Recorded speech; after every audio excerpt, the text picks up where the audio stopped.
حضرت اسامہ بن زید بن حارثہ رضی اللہ تعالی عنہ حضور کے منہ بولے بیٹے حضرت زید بن حارثہ کے فرزند ہیں، بلکہ آقا کریم علیہ السلام ان کے ساتھ بھی بہت زیادہ پیار کرتے تھے۔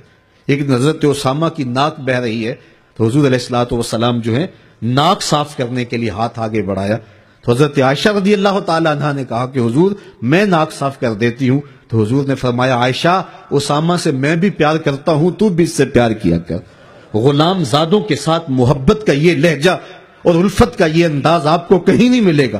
فتح مکہ کے دن حضور علیہ السلام کا جو ردیف تھا، حضور کی سواری کے اوپر حضور کے ساتھ جو سوار تھا وہ ایک بچہ تھا۔ تاریخ سے پوچھیے حضور کا نواسا تھا، جواب نفی میں ملے گا۔ کسی قریشی سردار کا بیٹا تھا، جواب نفی میں ملے گا۔ کسی انصاری سردار کا بیٹا تھا، جواب نفی میں ملے گا۔ وہ کون تھا جو اس اہم دن حضور کے ساتھ حضور کی ناکہ پہ سوار تھا اور خوشی سے اچھلتا تھا، حضور روکتے تھے، آقا کا سر جھکا ہوا تھا؟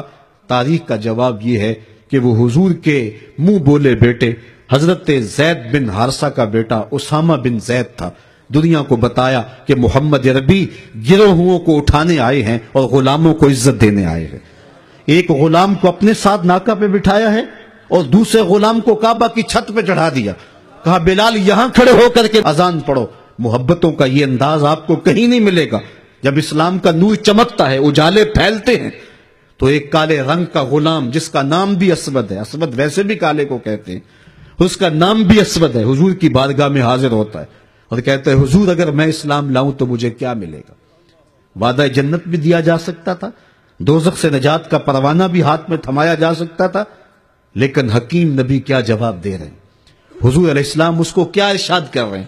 وہ عرب کا سب سے کالے رنگ کا شخص جو ذات کا بھی غلام ہے، کوئی پاس بٹھانے کے لیے تیار بھی نہیں ہے، اسلام کے اجالوں میں، اسلام کی روشنیوں میں زندگی ڈھونڈتا ہوا حضور کی دہلیز تک جب پہنچتا ہے اور پوچھتا ہے حضور اگر میں اسلام لاؤں تو مجھے کیا ملے گا؟ تو آقا کریم نے فرمایا جو ابو بکر و عمر کو ملا ہے وہی تجھے ملے گا۔ جس صف میں وہ کھڑے ہوتے ہیں اسی صف میں تو کھڑا ہوگا، اور اگر تو پہلے آئے اور وہ بعد میں آ جائیں اور تو پہلی صف میں کھڑا ہو جائے، کوئی طاقت نہیں جو تجھے کھینچ کے پیچھے کر لے۔ اس نے کہا اسلام مجھے یہ عزت دیتا ہے؟ کہا ہاں یہ اسلام کا مزاج ہے۔ اس نے کہا پھر گواہ ہو جائیے میں آپ کا غلام بنتا ہوں۔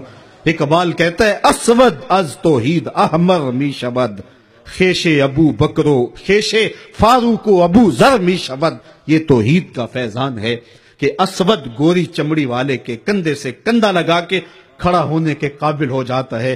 یہ اسلام کا دیا ہوا دین ہے کہ حضرت بلال حبشی جب شام سے واپس آتے ہیں تو حضرت امیر المومنین 23 لاکھ مربع میل کے حکمران حضرت عمر مسجد نبوی سے باہر نکل کر کے استقبال کرتے ہیں، کالے رنگ کے ہاتھ کو چوم کے آنکھوں سے لگا کے بولتے ہیں یا بلال انت سیدنا، بلال لوگ تجھے غلام کہیں، میرا تو آقا لگتا ہے نا۔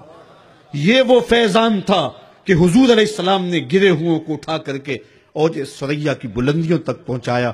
یہاں مجھے عارف عبد المتین یاد آئے، حد کرتی، وہ کہتے ہیں اور جتنے بھی سہارے ہیں سبق کرتے ہیں، عزت نفس بڑھاتا ہے سہارا تیرا۔